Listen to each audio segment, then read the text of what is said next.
heritage is Aireacht, and really what it means, the word means, is our story.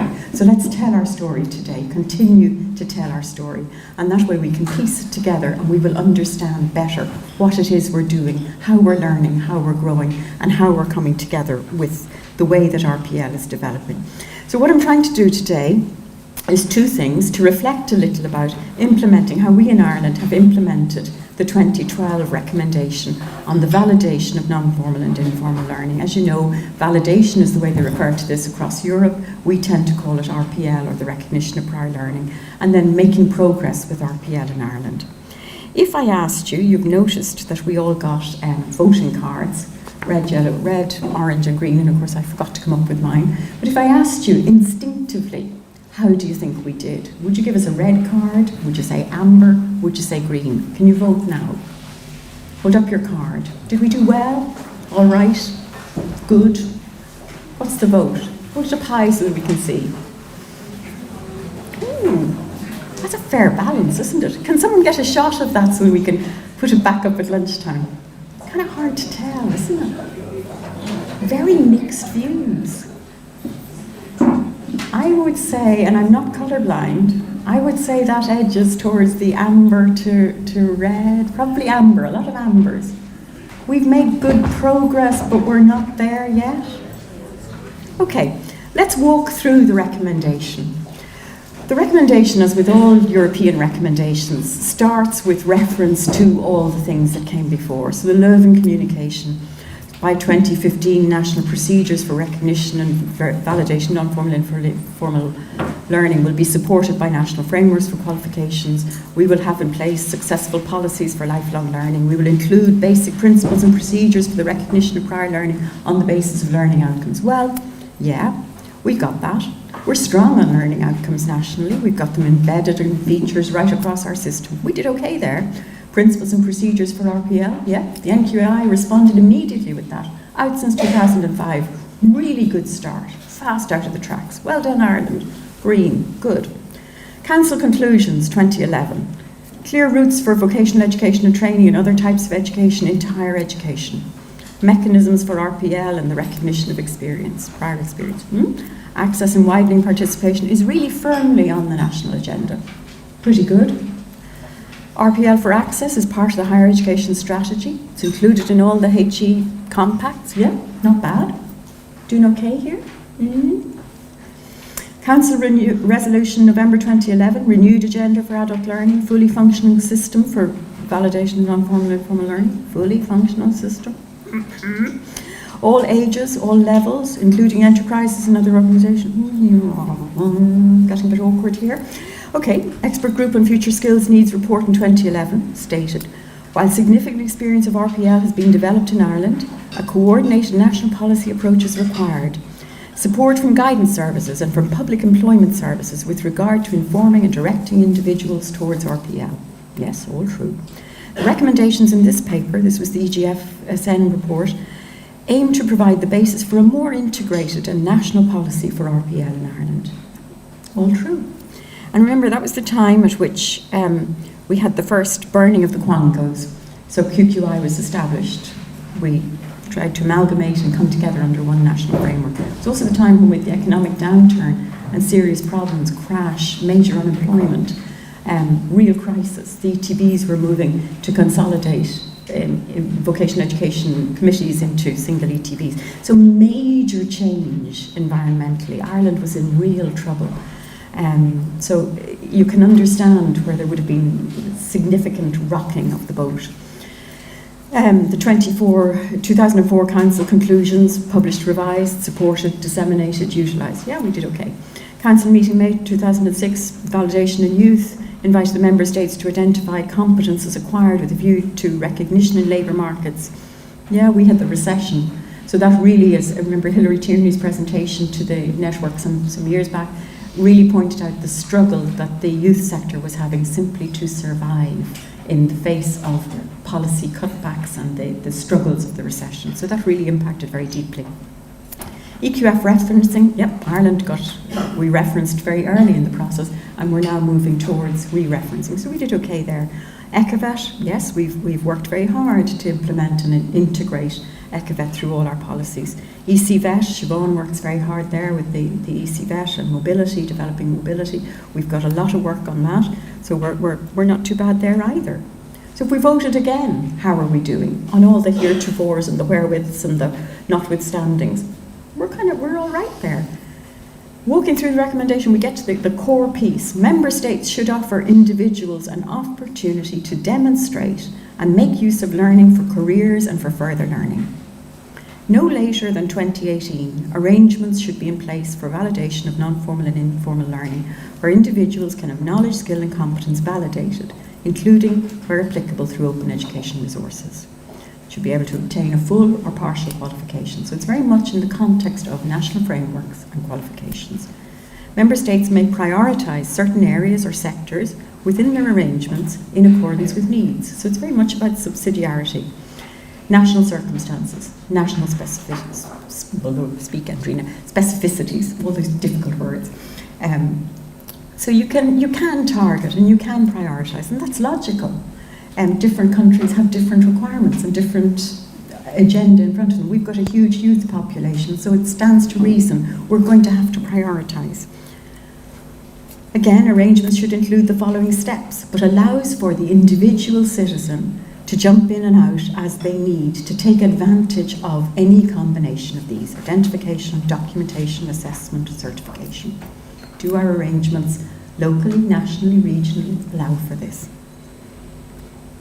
The principles, walking down through those, you read faster even than I talk.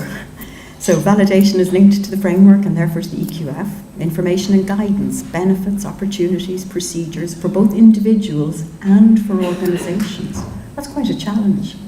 When you think of the number of small, medium enterprises that we've got, how do we provide guidance to those? What structures can we put in place that really answers that?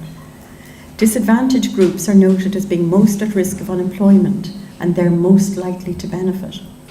People who are unemployed or at risk of being unemployed, and I know we're going to hear from Ronan later in the day about the impact of changes in jobs, changes in roles, artificial intelligence, all of those things, are most likely to benefit from a skills audit. What's our understanding of that? Validation is supported by guidance and counselling and is accessible. There's a question. Transparent quality assurance, reliable, valid, credible assessment and tools. There is professionalisation for the staff involved. How interesting that Ger walks in just at that point. Welcome, Ger. Professionalisation for staff. Qualifications are consistent with those achieved or otherwise. Transparency tools are utilised to document achievement, and that's referring to Europass. And in your pack we put the NARIC and the new Europass decision information, just so that we can continue to keep abreast of what's happening there. Diploma supplements, certificate supplements, again you're familiar with those. And the synergies with the credit systems, we've got ECVET and we've got ECTS. The recommendation works cross-sectorally, so it involves all of the different entities, and it requires cooperation, shared strengths, so that we can build trust, so that we're not reinventing the wheel every time we go to do something. The Commission, and they've been really diligent with this, and I'd have to say from QQI's perspective, reporting on progress and participating in the discussions through the EQF advisory group, we've been extremely grateful for the support from the Commission, and we're delighted today that Leva was able to take time to come from the Commission to be with us. Their support has been enormous, particularly for Ireland as a very small country. They follow up through the EQF advisory group on progress. They report on progress. They support the implementation using the expertise of the various agencies, for example, CEDEFOP, European Training Foundation outside Europe, different organisations, and they coordinate this work and pull it together so that we can bring back the benefits to you. And we've been diligent with that. We don't go to a single peer learning activity without consulting back with you. Many of you will have contributed. Last few weeks ago, we had the EQF advisory group meeting and we had questions that we were asked to discuss. We sent out the questions to you, and many of you came back through the various networks with suggested responses for those questions, and that was the basis on which we contributed back into those discussions. So when QQI goes, we don't speak as individuals, we speak informed by your thinking, and we're grateful to you for taking the time in among the work that you do. It's not it's on top of your day's work, and we're conscious of that, but you contribute and you make sure that we go with an informed opinion, and that's really important for us, but it's also very helpful for the Commission. They facilitate peer learning activities, which are kind of like thematic seminars, to exchange good practice. And again, we make every opportunity. We publish the reports for those back on the network website. And again, those things are all available for you. They review the guidelines and they develop the inventories, and Leva's going to bring us some insights from those. They develop the Europass to facilitate transparency. They assess and evaluate in consultation with stakeholders, and that's a really big part of why we're having this meeting at this incredibly busy time of the year, so that you can contribute as part of the Commission's next round of consultation. We want you to contribute from a really informed perspective as to what Ireland has done, needs to do next, how the Commission can support that, where we need to go next, does the recommendation, what does it need to do? So that's what this morning is about, thinking about this. What does Ireland need to say in this consultation? It's an open consultation. Your voice counts as much as your neighbours, as much as anybody else's. So please participate in that. The Commission will consider this action in response to the recommendation, report to the Council by the end of this year on the experience gained and the implications for the future on the implementation of this recommendation, including, if necessary, a possibility to review the recommendation or to adjust it, to see what needs to happen next. But as Leva has constantly reminded us, the recommendation doesn't run out. It doesn't have a sell-by date. Just because we don't have it fully implemented doesn't mean it drops off the edge of a cliff and disappears. It stands. So we still have work to do. But this morning, we need to reflect on our progress. We've got subsidiarity. Ireland can continue to prioritise. We've got a unique path. So what does our story, what does our progress, dotted along the walls and told in our stories and our posters, that wonderful template that Josephine came up with for the festival last year, that you've taken ownership of and you continue to send us in new posters to add to the collection. What does this mean? What does our story mean for the recommendation? And more for us, what does the story mean for Ireland? So let's have a look at it. What have we done? We've got the national framework. In 2003, the NQAI published policies, actions and procedures for access, transfer and progression. You embedded them as providers and as institutions. They included information for learners and they included the recognition of prior learning. They also published principles and operational guidelines for the recognition of prior learning in further and higher education and training. And Anna Murphy, who was the leader on that piece of work, she's still working with us in QQI, Anna worked with the OECD on the report for Ireland. So that was also published. We then, once QQI was established, we did a green paper consultation to see, did you, the people, the providers, the institutions want to change much of that? There was no great appetite for change. You said, no, look, we've enough going on, there's enough heave-ho in the system, let's just keep bedding down and see where we can go with the new policies. We leave this one stand. So we restated them, and there they are. They're republished in 2015. Core and sectoral statutory quality assurance guidelines, and again, both those, the validation policy and the statutory guidelines, make statements about RPL. The assessment green paper made statements about RPL and invited your comment on those.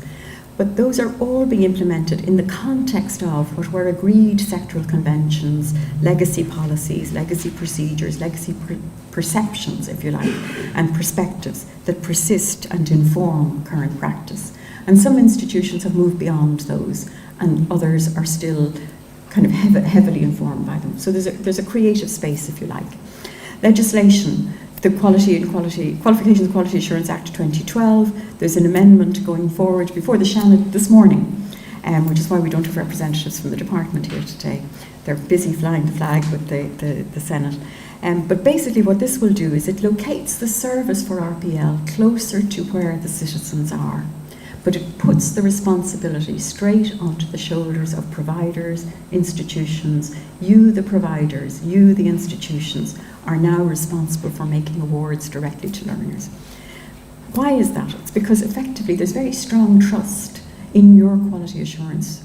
There's very strong trust in the oversight of quality assurance. There's no real issue in that regard nationally. We've no reason to distrust it. There's no A and B certificates, so no certificate is issued for somebody who does an RPL process and a different certificate for somebody who comes through a routine programme, as you find in some other jurisdictions. The only standards that are on the market are national framework standards. One of the other changes, though, that is coming with this is that in this new legislation there is the possibility for other awarding bodies to have their awards included. And for us, that does bring a different perspective. That will open other questions.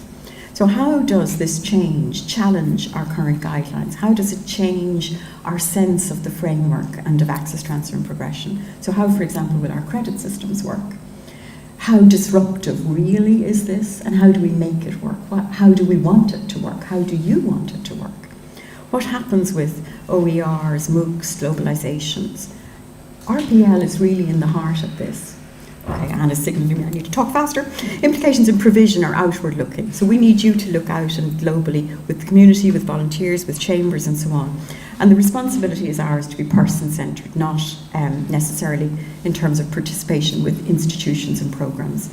So it's about a recruitment challenge. Are you recruiters for programmes, or are you service providers to individual citizens? And the big challenge, as we all know, is how is RPL funded? Are you funded on the basis of programme participation or on meeting learner needs? National policy perspectives, they're all there. It's name-checked, as a colleague in the department says, in multiple policy documents. But the upshot of those are that basically it boils down to two policy agendas: social inclusion and a variety of reaches for that, for people who are outside and on the margins, many of whom are distant from frameworks, distant from programme participation, who never think about it, in fact. Education just isn't their bag, if you like. And then the other piece is about economic competitiveness, reskilling, upskilling. We had a conversation about that late last night. There's also a whole series of work going on about formal continuing professional development or professional development, and that's happening right across different sectors. And then the other piece that's actually really heartening is what's happening through this practitioner network and how important that is, evidence of which is beginning to show through various pieces of research. But the game is really on.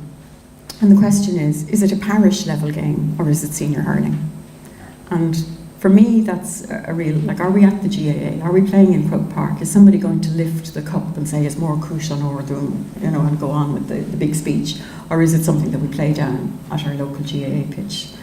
It's organic development, and the real question is it a happy accident when you find out about it? Or who's going to tell you?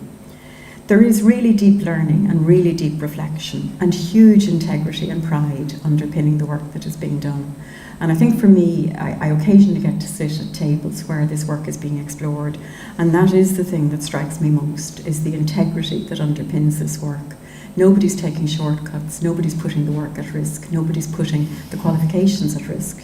And it's actually really, really impressive. It's very striking when you talk to people about that.